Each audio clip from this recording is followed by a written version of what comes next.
আমাকে যখন প্রদীপ নামের খুনি এক ওসি ছিল না আপনাদের, আমাকে ধরতে গেছিল আমাকে স্টেজের মধ্যে, আপনারা জানেন একটা প্রোগ্রামে, তখন আমাকে আমার এক ভাই বললেন যে হুজুর তাড়াতাড়ি নেমে পড়েন, আপনি যে আলোচনা শুরু করছেন এই আলোচনায় আপনারা ছাপ দেবেন না। ওসি প্রদীপের নেতৃত্বে তখন আমার স্টেজে তারা উঠে পড়েছে, পুলিশ সামনে পেছনে ডানে বামে পুলিশ। আমার পাশেই বসা ছিলেন গোয়েন্দা বাহিনীর এক ভাই, কিন্তু তিনি ছিলেন, তার নাম হচ্ছে মিজানুর রহমান, আল্লাহ তাকে নেক হায়াত দান করুন। আমাকে বলল হুজুর আপনার ওঠা উচিত, তাড়াতাড়ি বেরিয়ে পড়েন। তখন আমার ওয়াজ থামাই নেই, আমি বলছি দেখি কি হয়। কিন্তু ডিবি, ডিএসবি, এরপরে অন্যান্য বিভিন্ন বাহিনীর যা আছে থানায় থাকে, এরপরে লিখত আসি, চারদিক থেকে ওরাও আমাকে ঘিরে ধরলো। আমার পক্ষে কথা বলার যারা ছিলেন তারা আস্তে আস্তে করে চলে যাচ্ছেন, মাহফিল পুরো পন্ডু হয়ে যাচ্ছে। পুলিশের যখন বাঁশির ছিটি ৩-৪টা গাড়ি রেডি করে রাখছে, র্যাব আসতেছে, ঠিক সেই মুহূর্তে আমাকে মিজান ভাই বললেন আপনি বেরিয়ে পড়েন।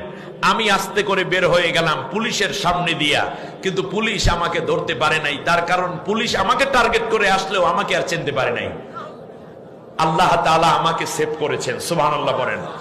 তখন আমাকে এই আলী হায়দার পাগলা ভাইটে আমার, ওই আব্দুল করিম ভাইটে আমার, মাহমুদুল করিম যারা আছেন, এরা মোটরসাইকেলে করে দৌড়ে টান দিছে, কোথায় নিয়ে গেছে আমি জানি না। আমার গাড়ির ড্রাইভারকে তাড়াতাড়ি করে ফোন করে বললাম গাড়িটা ওখান থেকে সরিয়ে ফেলো। তারপরে আমি বাস্তবতা বলছি, ওনারা তো সাক্ষী, হাজার হাজার মুসলমান আপনাদের এই টেকনাফের সাক্ষী। শেষ পর্যন্ত আমাকে অনেক বনের ভিতরে এক বাড়িতে নিয়ে গেছে, কারণ আমি তো মুসাফির, আমি কোথায় যাব কি করব। সেই মুহূর্তে আমার আলী হায়দার ভাই, মাহমুদুল করিম ভাই সহ অন্যান্য ভাইরা বললেন হুজুর যদি কেউ আপনার ক্ষতি করে তাহলে আগে আমাদের ক্ষতি হবে। সেই দিন বুক পেতে দিয়ে বলেছিল হুজুর আপনাকে যদি অ্যারেস্ট করে তার আগে আমাদের 100 ভাইকে অ্যারেস্ট করতে হবে। আপনার বুকে যদি গুলি আসে তাহলে প্রথমে আমাদের কমপক্ষে 10 জনকে হত্যা করতে হবে, তারপরে আপনার গায়ে বুলেট লাগবে। আমরা আপনার ভাই, আমাদেরকে ক্ষতি না করে আপনার গায়ে একটা ফুলের আঁচড় দিতে দেব না।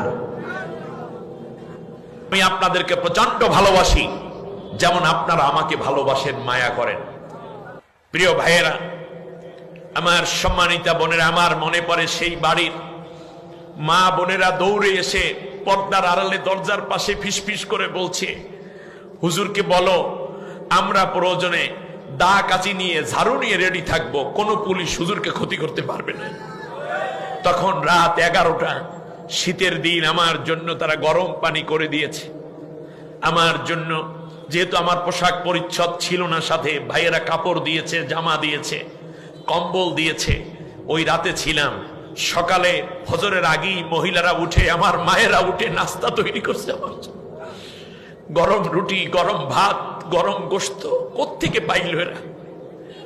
তারপরে সেই সকালে ছিলাম, দুপুরে ছিলাম। দুপুরে খাওয়ার পরে আমার হোটেলের সিট চেঞ্জ করে দিয়ে আমাদের হানিফ, এখানে আছো আবু হানিফ, সে অন্য হোটেলে নিয়ে গেছে, কারণ গোয়েন্দারা খবর পেলে তো সুবিধা। আমার মোবাইল বন্ধ, অন্যের মোবাইল দিয়ে বাসায় আমি জানিয়ে দিয়েছি, লাইভ চলছিল।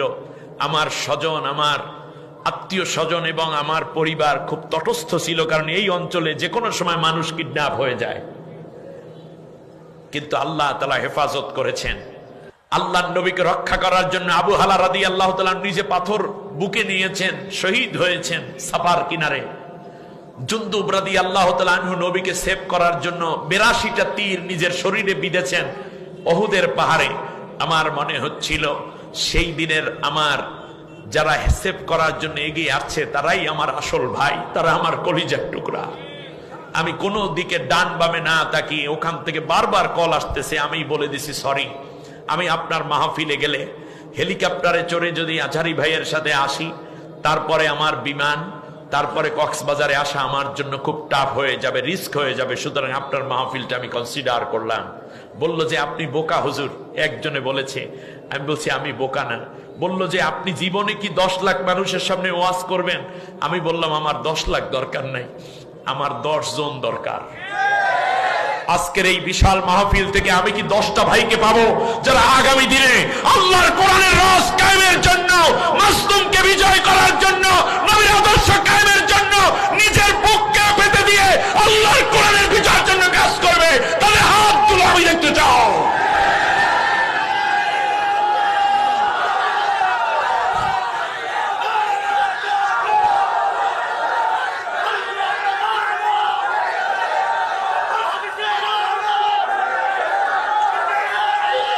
আল্লাহ তুমি এই হাতগুলো কবুল করে নাও।